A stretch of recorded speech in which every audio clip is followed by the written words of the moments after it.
is Seby from 10A, and my project is a songwriting workshop. My goal is to inspire aspiring young singers and musicians on how to develop their songwriting skills with a global context of personal and cultural expression.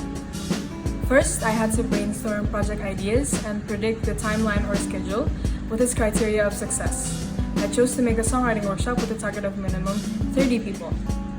Next, I had to present my project proposal to 3 supervisors and consider their feedback, which was for me to do a pre-survey before figuring out the topics for my presentation. After getting the pre-survey results, I made sure I had concrete research. I did this by interviewing music experts like Elfa Tahmila, Eko Bunglon, Erwin Gutawa, and Giring Ganesha. I also watched videos about music theory and read books about music history. Then I prepared for the action by booking a venue, which was a music auditorium.